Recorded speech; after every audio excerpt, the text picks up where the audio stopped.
नमस्कार दोस्तों, मेरा नाम सलोनी है और दी ऑटन में आपका स्वागत है। जाधव के वकील की नियुक्ति मामले में भारत को मिला और समय। पाकिस्तान की एक शीर्ष अदालत ने मौत की सजा सुनाए भारतीय कैदी कुलभूषण जाधव का कोर्ट में प्रतिनिधित्व करने के वास्ते वकील की नियुक्ति के लिए मंगलवार को भारत को और समय प्रदान कर दिया।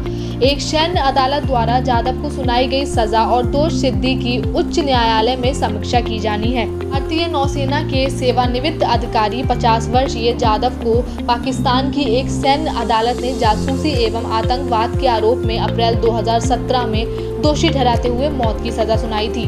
भारत ने जाधव को राजनयिक पहुंच न देने और मौत की सजा को चुनौती देने के लिए पाकिस्तान के खिलाफ अंतर्राष्ट्रीय अदालत का रुख किया था। द हेग में स्थित ICJ ने जुलाई 2019 में फैसला लिया था कि पाकिस्तान को जाधव को दोषी ठहराने और सजा पहुंचाने संबंधी फैसले की प्रभावी समीक्षा एवं पुनः विचार करना चाहिए और बिना किसी देरी के भारत को जाधव के लिए राजनयिक पहुंच उपलब्ध कराने का भी अवसर देना चाहिए। मंगलवार को इस्लामाबाद हाई कोर्ट की 3 न्यायाधीशों की पीठ ने जावेद के लिए वकील नामित करने के संबंध में कानून मंत्रालय के मामले की सुनवाई की। पाकिस्तान के अटॉर्नी जनरल खालिद जावेद खान ने अदालत को याद दिलाया है कि उन्होंने 5 मई को आदेश पारित किया था, जिसमें अधिकारियों ने वकील की नियुक्ति के लिए भारत से संपर्क करने का एक और प्रयास करने को कहा था। उन्होंने अदालत को सूचित किया है कि संदेश भारत को दिया था, लेकिन अब तक उनकी तरफ से कोई प्रतिक्रिया नहीं मिली है। खान ने अदालत को यह भी बताया है कि भारत एक अलग कमरे में जाधव तक राजनयिक पहुंचाना चाहता है, लेकिन अधिकारी उसे भारतीय प्रतिनिधियों के साथ अकेले छोड़ने का जोखिम नहीं उठा सकते। उन्होंने कहा है कि वे उससे सिर्फ हाथ मिलाकर भी उसे नुकसान पहुंचा सकते हैं। न्यायाधीश ने भारत सरकार और जाधव को संदेश देने को कहा। उन्होंने कहा है कि कुलभूषण और भारत सरकार को एक और स्मरण पत्र भेजें। अगर भारत को कोई आपत्ति नहीं है तो वह उन्हें यहाँ बता सकता है या पाकिस्तान में भारतीय दूतावास का कोई व्यक्ति उन्हें बता सकता है, जिससे समाधान निकाला जा सकता है। बाद में कोर्ट ने मामले की सुनवाई अनिश्चित काल के लिए स्थगित कर दी।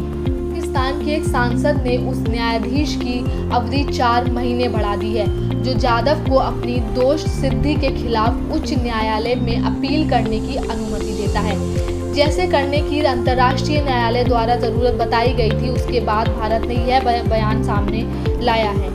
विदेश मंत्रालय के प्रवक्ता अनुराग श्रीवास्तव ने कहा है कि पाकिस्तान सरकार ICJ यानी कि इंटरनेशनल काउंसिल ऑफ जस्टिस के खिलाफ का बखूबी क्रियावादन करने पर अपने दायित्वों को पूरा नहीं कर पाई है। उन्होंने संवाददाता सम्मेलन में कहा है कि उसे अभी मुख्य मुद्दों का हल करना बाकी है, जिसके मामले से जुड़े सभी दस्तावेज शामिल कर जाधव को बिना शर्त एवं बेरोक टोक राजकीय पहुंच मुहैया कराना तथा स्वतंत्र एवं निष्पक्ष सुनवाई के लिए एक भारतीय वकील या क्वीन काउंसिल नियुक्त करना शामिल है। इस महीने के प्रारंभ में पाकिस्तान में इस्लामाबाद उच्च न्यायालय ने संघीय सरकार को निर्देश दिया था कि वह भारत को जाधव का प्रतिनिधित्व करने के लिए वकील नियुक्त करने का एक और मौका दे। साथ ही सुनवाई 1 महीने के लिए स्थगित कर दी थी। जाधव तक राजनयिक पहुंच देने से मना कर दिए जाने पर भारत ने अप्रैल 2017 में पाकिस्तान के खिलाफ ICJ का रुख भी किया था और एक सैन्य अदालत द्वारा उन्हें जासूसी एवं आतंकवाद के आरोप में अप्रैल 2017 में सुनाई गई मौत की सजा में चुनौती भी दी थी। SCO यानी कि संघाई सहयोग संगठन के सदस्य देशों के राष्ट्रीय सुरक्षा सलाहकारों की बैठक में पाकिस्तान प्रतिनिधि द्वारा भारतीय भूभाग को पाक का हिस्सा दिखाते हुए काल्पनिक नक्शे का इस्तेमाल किए जाने पर बैठक से भारत के बाहर निकलने के बारे में पूछे जाने पर श्रीवास्तव ने बैठक के पहले, इसके दौरान और बाद में कहा है कि भारत ने अध्यक्ष और SCO सदस्य देशों के समक्ष अपनी आपत्ति जताई थी। उन्होंने कहा है कि हमारी आपत्ति को अध्यक्ष द्वारा नोट किया गया। पाकिस्तान द्वारा काल्पनिक नक्शे का इस्तेमाल अध्यक्ष के परामर्श की पूरी अवहेलना है तथा एक बैठक के नियमों का उल्लंघन भी है। विदेश मंत्रालय के प्रवक्ता जाहिद हफीज चौधरी ने संवाददाता सम्मेलन में एक सवाल के जवाब में कहा, हमें उन्हें बार बार बताया है कि अदालत में कमांडर जावेद का पक्ष केवल वही वकील रख सकते हैं जिनके पास पाकिस्तान में वकालत करने का लाइसेंस है।